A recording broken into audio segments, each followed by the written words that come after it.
vamos a ir a un ángulo completamente diferente, algo dentro del bloque de noticias y que va por lo que recorríamos, analizamos en la parte final del bloque anterior. Ustedes saben, y si no, les comentamos, el próximo domingo hay elecciones en el Estado Plurinacional de Bolivia. Es una elección muy particular porque se da en contexto de una pandemia, se da a muy poquitos meses de un golpe de Estado, se da con una presidenta en funciones que no ha sido elegida por nadie.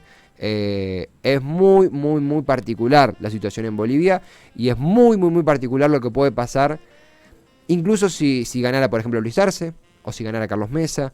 Vamos a analizarlo con alguien que conoce en profundidad la temática y que nos va a iluminar en el conocimiento y en el abordaje de qué sucederá el domingo en los comicios bolivianos. Elena Argyrakis, politóloga y analista internacional desde Bolivia. Bienvenida, Elena, ¿cómo estás? Aquí Demencia Temporal. Hola, muchas gracias por la entrevista. De hecho, sí vivimos un momento muy duro, muy difícil en Bolivia, considerando que hace casi un año, a unos días estamos de cumplir un año, ha habido un golpe de Estado combinado en Bolivia, es decir, un conglomerado de actores entre civiles, políticos, policiales, militares, que han perpetuado un asalto al gobierno de Bolivia, forzando la renuncia del expresidente Evo Morales y combinado con la situación de la pandemia, hemos estado en un estado de excepción civil, policial, sanitario, donde se han ido conculcando derechos, libertades, garantías en el caso boliviano. Y actualmente estamos viviendo quizás el final de un ciclo de este golpe, es decir, el cierre del gobierno mal llamado transitorio, porque en el minuto en que Yanine Áñez se postula a ser candidata, renuncia a la transitoriedad, es decir, cierra y básicamente se articula, se configura un cogobierno civil, policial, militar, y donde incrementalmente el gobierno de Yanine Áñez recurre a los factores de poder de la policía a partir del amedrentamiento, a partir de la criminalización de la protesta social, y básicamente también el factor de poder militar es sumamente importante en el mantenimiento de este régimen.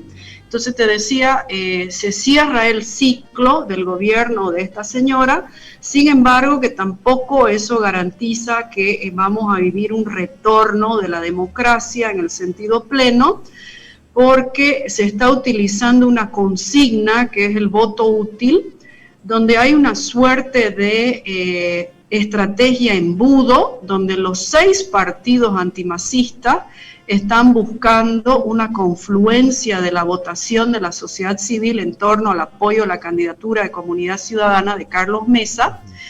Y vamos a ver que en el hipotético caso, esta consigna es para acercarse al porcentaje electoral del MAS, que no nos olvidemos que el MAS es la primera mayoría electoral en Bolivia durante más de 15 años. O sea, el conglomerado, estos 6 actores antimasistas estarían tratando de forzar una votación apoyando a Mesa, que de por sí es romper las reglas del juego de una democracia.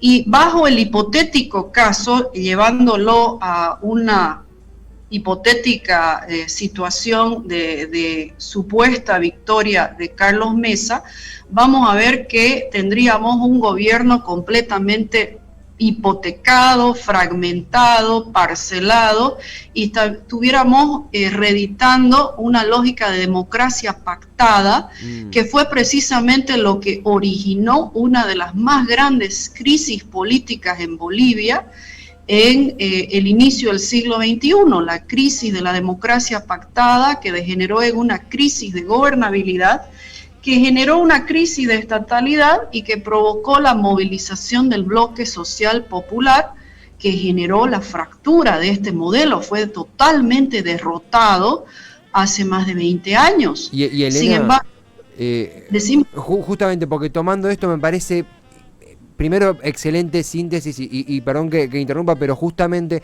por si alguien por ahí se está sumando y son palabras, viste, nuevas o se está interesando en el tema y de golpe un pequeño glosario, ¿no? El MAS, el partido de Evo Morales, presidente derrocado en octubre, hace poco menos de un año, Carlos Mesa, candidato de la oposición, mediáticamente a veces mal llamado más de centro, pero que es escudado muchas veces por la parte más conservadora y extremista de la sociedad política boliviana. Y esto que mencionabas vos de el voto útil, ¿no? Que de repente Mesa, que es el candidato que más chances tiene de asomarse al porcentaje del MAS, encabezado por el candidato Luis Arce, se componga de todos los votos más extremistas, más racistas, más conservadores que tiene el mapa electoral boliviano.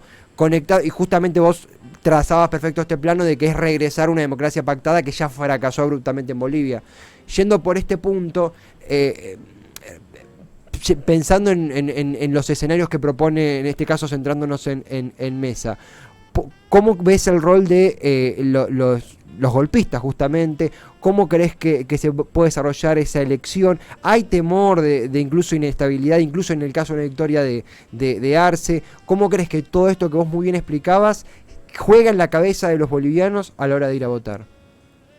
Mira, hay varios elementos que ahí hay que ir desglosando. O sea, a mí no me quepa, y a la mayoría de los bolivianos y a la oposición de derecha, creo que muy por debajo de su propio aliento, ellos saben que el MAS sigue siendo la primera mayoría electoral y que muy probablemente ganen las elecciones del día domingo. Sin embargo, eso no significa, porque venimos de un año de ruptura y de fractura democrática, que no nos olvidemos que este gobierno accede al poder accede al control del gobierno por la vía de un golpe. Total. No significa que necesariamente haya una entrega, a pesar de ese resultado, una devolución del gobierno al MAS. Y si nos ponemos a pensar, no es lógico en términos de semejante despliegue de la cantidad de actores, de esfuerzo, de recursos y de movilización, que ellos entreguen tan dócilmente el gobierno a manos del MAS. Ahora, ¿cuáles son las constataciones? El MAS sigue ganando electoralmente a pesar de toda esta campaña, y ahí creo yo que hubo un mal cálculo de la derecha, porque ellos pensaron que la debilidad era del MAS. Sin embargo, hubo una crisis de liderazgo y de la cúpula. Entonces, separemos en dos dimensiones.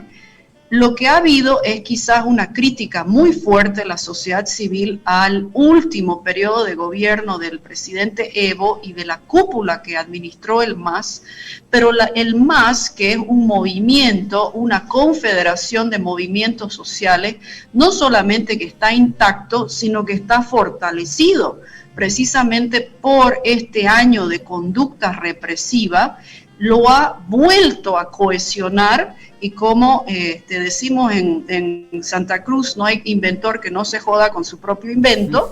En este caso, les ha generado un boomerang en el ojo, porque el movimiento social campesino, indígena, originario, se ha vuelto a cohesionar frente a un desgaste y a una suerte de desbande, irónicamente, durante la última gestión del presidente Evo. Entonces, dos planos.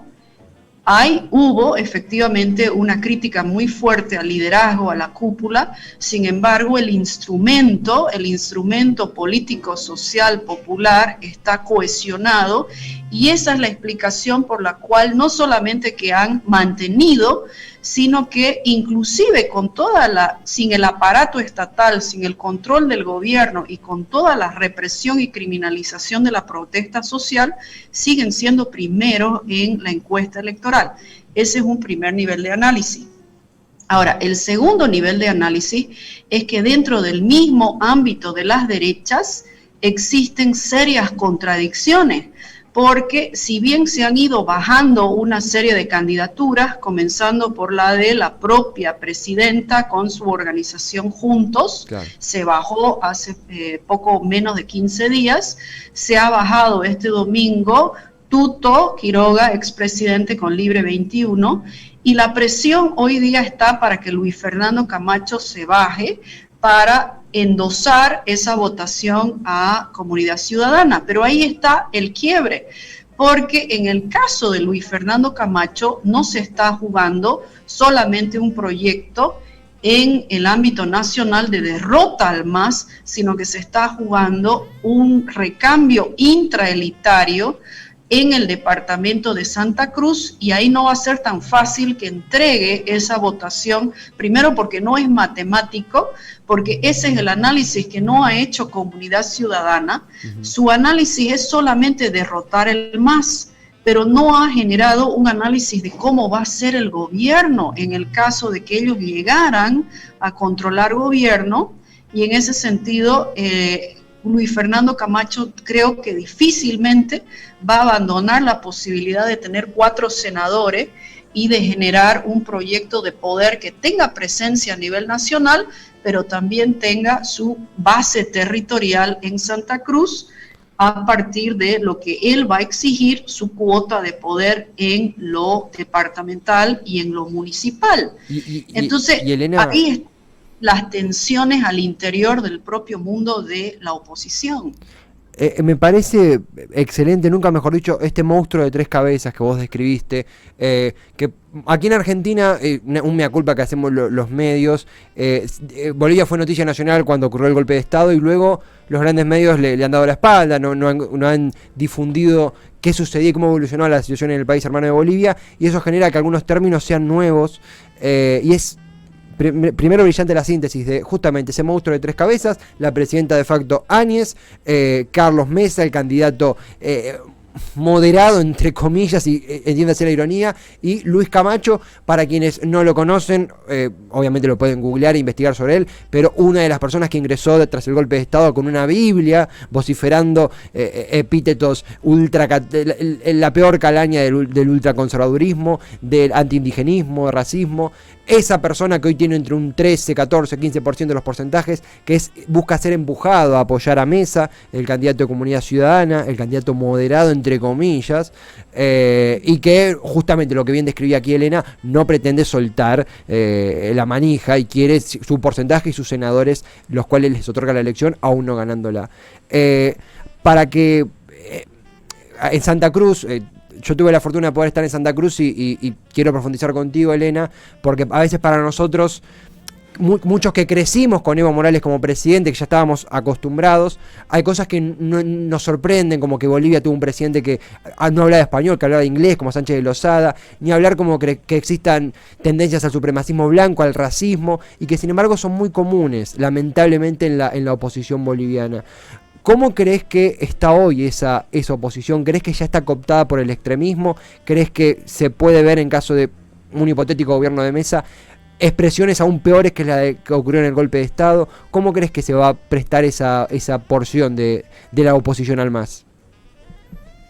Mira, lastimosamente eso que creíamos que era algo que estaba, no digamos resuelto, pero por lo menos administrado dentro de los marcos de una democracia intercultural, dentro de una democracia que se gestiona en varios niveles, porque esa es la belleza del Estado plurinacional. Nosotros en Bolivia, y digo nosotros porque es inclusiva de todos los bolivianos y de todos los colores y culturas y ancestralidades, había pintado una democracia compleja en un Estado complejo, y la lectura de la democracia boliviana se medía a nivel territorial. Había ese sistema de frenos contrapeso, y de hecho había su espacio inclusive para estas expresiones más conservadoras a partir de la administración de los gobiernos departamentales. Muchos han planteado que este fue quizás el error del presidente Evo, de no haber estrangulado estas manifestaciones en su momento, por ejemplo, en una suerte de cohabitación o un pacto de gobernabilidad de hecho con la región, con el departamento de Santa Cruz, porque quien le dio gobernabilidad de cierta manera al presidente Evo fue precisamente quien hoy se convierte en su principal detractor, Rubén Costas. Entonces, o sea, supuestamente tendríamos que tener esta situación superada, pero ahí ha venido precisamente el golpe de parte de estos actores y de estos grupos reaccionarios que aparentemente jamás se resignaron a perder el control étnico. O sea, el MAS fue durante mucho tiempo un partido predominante, un partido hegemónico en el nivel nacional. Pero dicho eso, la democracia se expresaba en los niveles departamentales, en los niveles territoriales, porque había una heterogeneidad que permitía, de cierta manera, el espacio. Irónicamente, en este momento se quiere barrer con todos esos tipos de sistemas de frenos y contrapesos, y de hecho, la aparición de Luis Fernando Camacho, considero en lo personal que es la pasada de factura precisamente a Rubén Costas por haber generado aunque Rubén Costas hubiera dicho todo lo contrario, hubiera sido ferviente y muy rabiosamente antimacista, pero en los hechos se generó este sistema, como te decía, de gobernabilidad territorial que hoy día se la están cobrando a Rubén y se lo están cobrando al MAS porque quieren, y el proyecto es la restauración de ese proyecto racista, conservador, religioso, reaccionario, y quieren borrar el avance de estas reivindicaciones sociales históricas que dudo mucho que se pueda hacer, porque son libertades y garantías y espacios colectivos que se han conquistado y las organizaciones sociales difícilmente que las vayan a ceder. Entonces, si bien porque este es un tema que es muy propio de la política boliviana. La política boliviana discurre en la institucionalidad, pero se define en la calle. Y esto es parte de nuestra historia, esto es parte del ser latinoamericano y es parte también, yo lo veo también en el ámbito argentino. O sea, quien mire la política sudamericana solamente en la vía de lo formal, institucional, normativo y legal, mira la realidad latinoamericana con la mitad de un ojo, ni siquiera uno entero. Entonces, totalmente. En Bolivia se define la política en la calle, espacio a espacio, centímetro a centímetro, y por eso es que se vuelve tan peligroso, porque hoy día las derechas latinoamericanas, y en Bolivia se sabe, y los han sacado a los policías y a los militares a luchar por ese metro cuadrado de poder político en la calle por la vía de la fuerza. Sí. Entonces, nuevamente, mirar el discurrir de la política solamente por el resultado electoral es, ¿qué te digo? O sea, engañarse y no reconocer el poder que tiene la calle. Ahora, eso no significa que se va a ir por la vía de la violencia, pero en Bolivia el movimiento popular jamás ha y no va a abdicar el poder corporativo que se tiene en la calle. Ahora, como te decía, lo peligroso es que la policía y las Fuerzas Armadas están también ahí afuera, en ese espacio. Los han vuelto a habilitar, eso es lo lamentable en Sudamérica, el giro autoritario y el volver a poner a la fuerza pública, a los policías y a los militares como actores políticos, aunque sea como un rol tutelar, como ha sido en el caso de las Fuerzas Armadas, pero ingresan, y eso es lo realmente lamentable, porque no es la sociedad civil la que dirime. O sea, hay Elena, incluso aquí en Argentina, hace muy pocas semanas hemos tenido un episodio de policías protestando frente a la residencia del presidente Alberto Fernández, una imagen que suena a banda tributo a épocas muy oscuras. No necesariamente uno puede irse a cualquier época difícil del país, y el génesis estaba en movilizaciones así, y en Latinoamérica también, hombres armados rodeando la casa de un gobernador electo democráticamente. Es muy turbio. Elena, francamente hay una realidad. Primero, es imprescindible el conocimiento que nos brindás, el tiempo y la conexión para poder comprender qué sucede en Bolivia. Es un compromiso de este programa y nos gusta charlar. Estamos recontra jugados de tiempo, pero queríamos exprimir al máximo. Así que me gustaría, porque hemos hablado de lo que es la parte opositora al MAS y nos queda esa cuota pendiente, pero es tan vertiginoso el día a día que, si te parece, podemos seguirla post elecciones vía conexión, porque podemos estar hablando horas, pero para no apurar la charla. Ha sido un enorme placer, y si tus tiempos pueden, la podemos continuar post domingo, que vamos a tener muchísimo que charlar. ¿Te parece, Elena? Claro, y de hecho, como te decía, se abre otro ciclo, porque habrá que ver si es que las propias Fuerzas Armadas y policías no siguen con esta estrategia de los falsos positivos y la criminalización de la movilización popular, porque ahí, o sea, hay un intento de estrangulamiento, ¿no?, de la opción política de la calle. Entonces, de hecho, se abre otra fase y habrá que ir replanteando los escenarios. Entonces, con todo gusto, con todo gusto. Muchísimas gracias, Elena. Realmente es invaluable poder continuar esta conversación, tenerla ahora, y que todos del otro lado, a través de tus palabras, comprendan qué sucede en Bolivia, y esto continuará, efectivamente. Agradecerte por tu tiempo, por la conexión. Sabemos que son días súper movidos, así que la rompiste, nos informaste, nos ayudaste a entender. Te mandamos un enorme abrazo a vos, a todo el pueblo boliviano desde aquí, y esto sigue la próxima semana, ¿te parece? Listo, gracias a ustedes. Un abrazo gigante. Hasta pronto. Desde Chao. Adiós desde Santa Cruz, desde Bolivia, Elena Arguirakis, politóloga y analista internacional, que nos ilustró con muchísima firmeza y claridad el panorama en Bolivia y el panorama en Latinoamérica, el panorama a toda nuestra comunidad como continente. Una charla que sueña con ser prueba del compromiso que queremos tener desde aquí para cubrir las elecciones en Bolivia, y que repercuten en nuestros hermanos bolivianos y nosotros como integrantes de un mismo continente. Sin más, amigues, estamos ya 2:06. Tenemos que ir a la tanda de las 2 de la tarde, justamente, un poquitito excedidos. Con Black Eyed Peas vamos, ¿verdad? De BEP Empire. Después, Nacho Breso, Pochoclea con nosotros. Ya volvemos.